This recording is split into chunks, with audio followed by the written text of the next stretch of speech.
তোমার কোনটি আছে, তোমার কোন ধরনের বই আছে, তোমার কোন কোন ধরনের বই আছে, তোমার কোন কোন ধরনের বই ছিল। দেখো এই যে প্রশ্নগুলো আমরা সহজে ট্রান্সলেট করব।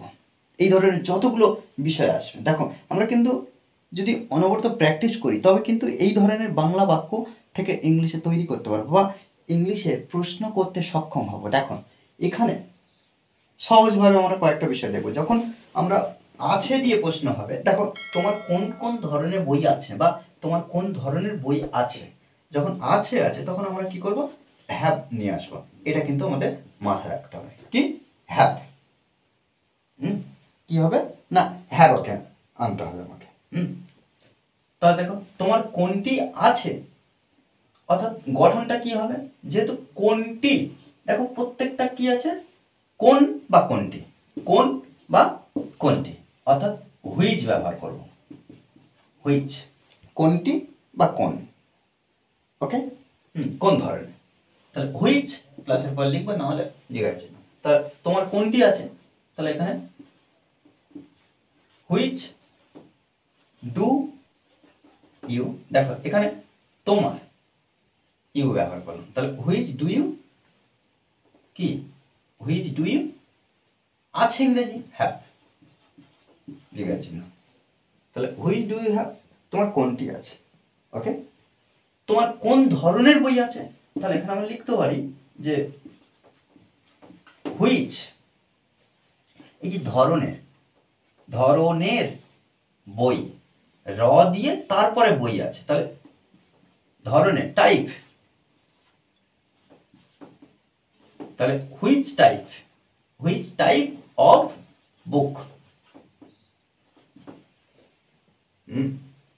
হুইচ টাইপ অফ বুক, কোন ধরনের বই, কোন ধরনের বই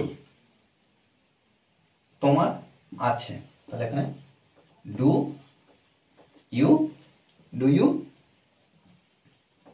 হ্যাভ, জিজ্ঞাসা চিহ্ন। তোমার কোন কোন ধরনের বই আছে, এখানে দেখো কোন কোন ধরনের, তাহলে এখানে লিখতে পারি যে হুইচ টাইপস অফ বুকস, তাহলে হুইচ এস যুক্ত করলাম, এখানেও এস, কোন কোন ধরনের বই আছে, তাহলে এখানে ডু ইউ হ্যাভ, ওকে।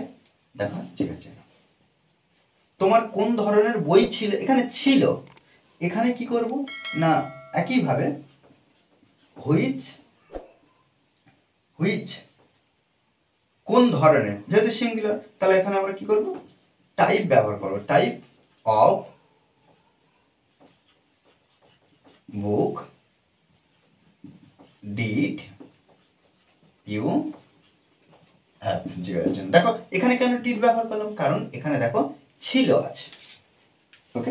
দেখো সহজভাবে আমরা কিন্তু বুঝবো, কোনো জটিলতা নেই, ওকে। আর এই ক্লাসটা যদি ভালো লাগে অবশ্যই লাইক কমেন্ট শেয়ার, আর যারা এখনো পর্যন্ত এই চ্যানেলটি সাবস্ক্রাইব করেনি তারা অবশ্যই চ্যানেলটি সাবস্ক্রাইব করে পাশে থাকবেন, okay. Thanks for watching this video.